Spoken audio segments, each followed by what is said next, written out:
Hello everyone, I'm Rhino Clavin with your Diz Daily Fix for Tuesday, November 29th, 2016. And as you can tell, I'm not in the studio today. Unfortunately, Pete is feeling a little under the weather, and he told us all to stay home because he doesn't want to get us sick before our podcast cruise this Sunday, which is very thoughtful of him. So Pete, I hope you feel better soon. I'm also going to apologize because I don't have my teleprompter. I'm going to be reading from my laptop screen just below this camera, so I apologize for the lack of eye contact. But anyway, let's get on to the news. First up, a new 5-course progressive dinner experience is set to launch later this week on December 2nd. The new event is called the Highway in the Sky Dine Around and will take place at the 3 deluxe monorail resorts on select Tuesday, Friday, and Saturday evenings from December 2nd, 2016 through March 31st, 2017. The experience will begin at Disney's Contemporary Resort, where guests will check in at the Wave restaurant and enjoy an appetizer and specialty cocktail with fellow Dine Around guests. The next stop will be at the Polynesian, where guests will enjoy a variety of island-inspired cocktails and appetizers. Then guests will hop on the monorail, head over to Grand Floridian, where they will be escorted to Citricos and treated to a special chef's main course selection. After dinner, guests will gather in the lobby, to enjoy champagne and a selection of artisanal cheeses. Following that, guests will board the monorail one last time and return to Disney's Grand Contemporary. I'm making up new hotels. They'll return to Disney's Contemporary Resort, where they'll be able to enjoy a private patio area viewing of Wishes while they finish the evening off with an assortment of desserts, cordials, and coffee. Pricing is $150 per person plus tax, and that includes gratuity. Reservations can be made online. I think this actually sounds like a really cool thing and not bad of a price tag, especially since you're getting a meal at Citricos and basically a dessert party included, and then a couple little other stops and a couple drinks. I think you're definitely getting your money's worth for this, so I'll be curious to see what the feedback is once it gets started. Next up, Universal and Nintendo have updated us with the newest information available on the upcoming Nintendo expansions. Nintendo will have a presence at Universal Japan, Universal Studios Hollywood, and Universal Orlando. The new worlds will be immersive, expansive, and interactive. The environments will be highly themed and authentic, filled with multiple attractions, shops, and restaurants. Details described included gigantic piranha plants that spring to life, question blocks and power-ups around the area, as well as Mario and friends there to pull you into a brand new world. That sounds really cool. You'll feel like we are playing inside of a real-life version of our favorite game, and there will be something for every age and every level of gaming experience. I don't know about you, but if the theming is done on the level of Diagon Alley, and it comes out the way they're describing, I feel like we're in for just an awesome treat.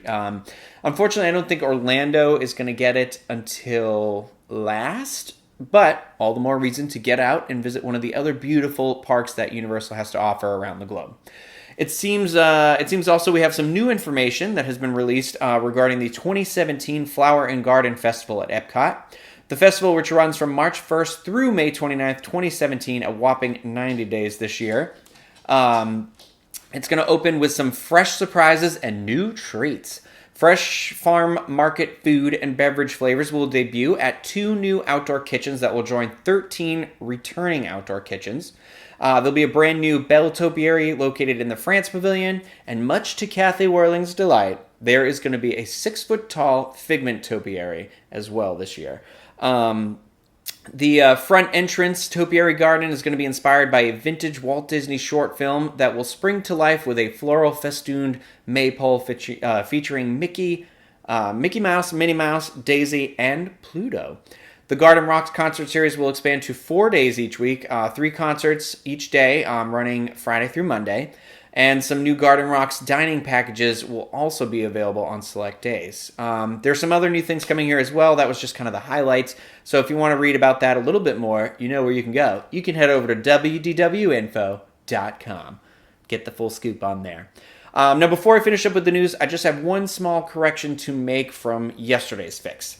In the show, Pete reported that Moana had made nearly $90 million over the holiday weekend. Well, it actually opened to $82 million domestically, and it was an additional $17 million internationally for a worldwide gross of just over $99 million. And that's as of November 27th, according to Box Office Mojo. On the topic of Moana, though, the character has made her meet and greet debut at Disney's Hollywood Studios and Disneyland Park. So You can go out, see the movie, meet the character, have a whole theme Moana day. Over on the Diz today, Liz Mraz has an article titled Vacation Prep for the Apprehensive Child. Now, in the article, Liz gives tips such as exposing kids to similar theme park elements and creating a visual schedule of your vacation days. Be sure to check out that article and many other great articles on wdwinfo.com. Trending on the Diz boards today is a thread started by poster Disney Obsession, who has a late afternoon flight the day she disembarks from the Disney Dream. The poster asks the question, how long can I linger?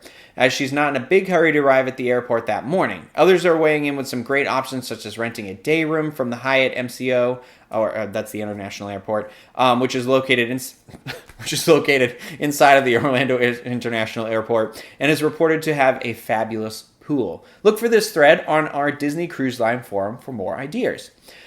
Now, normally today we would have our Disney World edition of the Diz Unplugged podcast, but as I stated earlier, Pete is under the weather, so there won't be a show, unfortunately. But instead, you could send him some well wishes. I'm sure he would appreciate that. And be sure to stay tuned to our YouTube channel. That's youtube.com/DizUnplugged, and for some extra theme park content and videos and all that jazz that we'll be putting up there for you to give you your Disney World fix. Now, finally, everyone's favorite part of the day, the weather. Out in Anaheim today, it's a high of 71. Tomorrow, a high of 68. And both days, a low in the mid-40s. So it sounds a little chilly. Be sure to pack a sweatshirt. Here in Orlando, today and tomorrow, it's going to be partly cloudy with high in the mid-80s and lows in the upper 60s. So not too bad. For links to everything that was discussed in today's Daily Fix, please visit the Daily Fix main page at wdwinfo.com/dailyfix. That is going to do it for me. I would mess up on the last line, wouldn't I? That's going to do it for me today, everybody. I hope you enjoy the rest of your day. I'll see you next time.